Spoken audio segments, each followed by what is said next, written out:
আজ আমরা শিখব ডু বা ডাস দিয়ে কিভাবে কোনো একটি প্রশ্ন করা হয়। তার আগে আমাদের জানতে হবে যে ডু বা ডাস এর অর্থটা কী। ডু বা ডাস এর অর্থ হচ্ছে করা। আসলে এটা হচ্ছে একটা অ্যাকশন ওয়ার্ড। প্রথমে আমাদের প্রেজেন্ট ইনডিফিনিট টেন্স সম্পর্কে যে কথাগুলি একেবারে না বললেই না হয় সেগুলো হচ্ছে, যেমন এখানে স্লাইডে আমি একটি সেন্টেন্স লিখছি, হি গোজ মানে সে যায়। এখানে হি অর্থ সে এবং গোজ মানে যাওয়া, কিন্তু এই বাক্যটিতে মেইন ভার্ব হচ্ছে গো এবং যার সঙ্গে ইএস যোগ হয়েছে। তো আমরা আগের ভিডিওতে শিখেছিলাম যে প্রেজেন্ট ইনডিফিনিট টেন্সে যখন কোনো ভার্ব বা ক্রিয়ার শেষে এস, এসএইচ, সিএইচ, ও, জেড, এক্স থাকে, সেই ভার্বের শেষে এস বা ইএস বসে। এখানে দেখো গো শব্দের শেষে ও আছে, তাই এখানে আমরা ইএস বসে দিয়েছি। তো ইএস বসিয়ে এটা হয়ে গেল গোজ। আমরা জানি যদি আমাদের কর্তা বা সাবজেক্ট আই, ইউ, উই, দে হয়, তাহলে সাবজেক্টের পরে আমরা ডাইরেক্ট মেইন ভার্বের ব্যবহার করি। এই যেমন আই মানে আমি, তো আই গো মানে আমি যাই। এখানে গো কি? গো হচ্ছে মেইন ভার্ব। ইউ গো তুমি যাও, উই গো আমরা যাই, দে গো তারা যায়। এখানে আই মানে আমি, ইউ মানে তুমি, উই মানে আমরা এবং দে মানে তারা। এবার এই বাক্যগুলি হচ্ছে আসলে হ্যাঁ বোধক বা অ্যাফার্মেটিভ সেন্টেন্স। এবার আমাদের মেইন প্রশ্নে আসি। আমাদের মেইন কনসেপ্ট হচ্ছে আমরা ডু বা ডাস দিয়ে কিভাবে নেগেটিভ এবং ইন্টারোগেটিভ বাক্য তৈরি করা হয় সেটা জানবো। এক্ষেত্রে প্রশ্নের শুরুতেই আমরা ডু বা ডাস বসিয়ে দিলেই আসলে প্রশ্ন হয়ে যায়। খুবই সিম্পল। এবার সমস্যাটা হচ্ছে মানে কোন কর্তা বা কোন সাবজেক্টের সঙ্গে আমরা ডু বসাবো আর কোন সাবজেক্টের সঙ্গে আমরা ডাস বসাবো। দেখো, যদি আমাদের কর্তা আই হয় তাহলে আমরা প্রশ্নের শুরুতে ডু বসাবো। যদি আমাদের কর্তা বা সাবজেক্ট উই, ইউ, দে হয় তাহলে কিন্তু প্রশ্নের শুরুতে ডু আসবে। এবার যদি আমাদের কর্তা হি, সি, যে কোনো নাম, ইট হয় তাহলে প্রশ্নের শুরুতে ডাস আসবে। হ্যাঁ, তবে আরেকটি কথা আমাদের মনে রাখতে হবে, আর সেটা হচ্ছে যখন আমরা ডু বা ডাস দিয়ে কোনো প্রশ্ন করব সেখানে কিন্তু প্রশ্নের শুরুতেই আমাদের ডু বা ডাস বসাতে হবে এবং ডু বা ডাসের পরে আমরা সাবজেক্ট বা কর্তা বসাবো এবং তারপর ভার্ব। বোঝা গেল? এই যেমন ধরো আমি খাই, আমি মানে আই, আর খাওয়া ইংলিশ কি? ইট। আমি খাই, আই ইট। এবার আইয়ের সঙ্গে কি বসবে? এই যে আগে বলে দিয়েছিলাম, যখন আই হবে আমাদের সাবজেক্ট সেক্ষেত্রে আইয়ের সঙ্গে ডু বসবে। তো আমি খাই, আই ইট। আমি কি খাই কি হবে?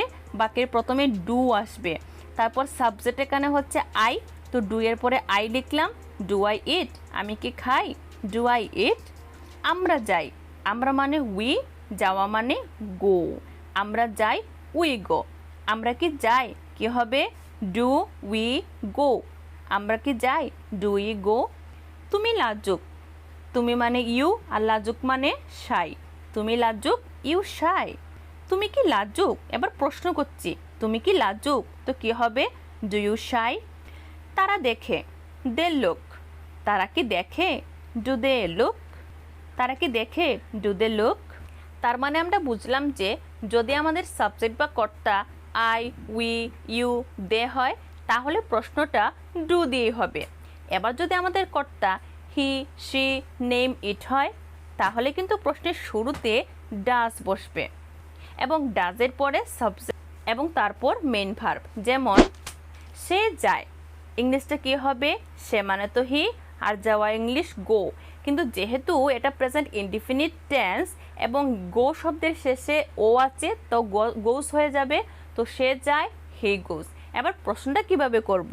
যেহেতু আমাদের সাবজেক্ট এখানে হি আছে, তার মানে প্রশ্নটা ডাস দিয়ে করতে হবে। সে কি যায়? ডাস হি গো? এবার একটা জিনিস লক্ষ্য রাখতে হবে যে বাক্য ইন্টারোগেটিভ কিংবা নেগেটিভ যাই হোক না কেন, যদি বাক্যে আমরা ডাস শব্দটি দেখি তবে আমাদের যে মেইন ভার্ব থাকবে সেই মেইন ভার্ব সবসময় কিন্তু ভার্বের ফার্স্ট ফর্ম বা বেস ফর্ম হবে।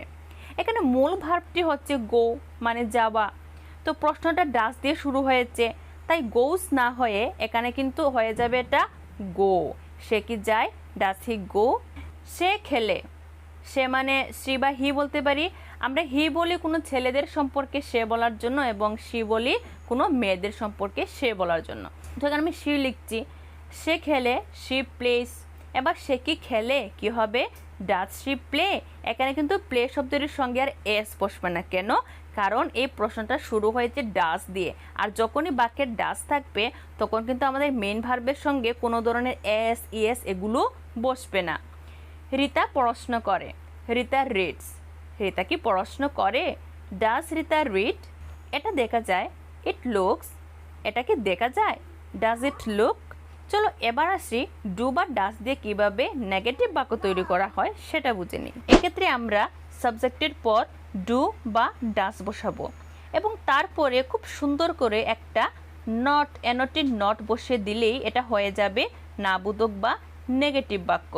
এই যেমন আমি বলছি যে আমি পড়াশোনা করি না, আমি মানে আই, পড়াশোনা মানে রিড। তাহলে কিভাবে লিখবো? আমি পড়াশোনা করি না, আই ডু। আই মানে সাবজেক্ট, এই সাবজেক্টের পরেই কিন্তু ডু বসাবো, আর ডু এর পরে আমরা নট লিখবো। হ্যাঁ, তো আমি পড়াশোনা করি না, আই ডু নট রিড। তুমি কাজ করো না, ইউ ডু নট ওয়ার্ক। আমরা খাওয়া দাওয়া করি না, উই ডু নট ইট। তুমি ভালোবাসো না, ইউ ডু নট লাভ। আর এবার যদি আমাদের সাবজেক্ট হি, শি, নেম ইট হয়, তাহলে নেগেটিভ বাক্য তৈরি করার সময় আমাদের সাবজেক্টের পরে ডাস বসাতে হবে এবং তারপর একটা এনটি নট বসিয়ে দিলেই নেগেটিভ হয়ে যাবে। এই যেমন সে যায় না, সে মানে শি বা হি বলতে পারি, এবং যাওয়া মানে গো। তো সে যায় না কি হবে? She does not go. সে আসে না, শি ডাজ নট কাম।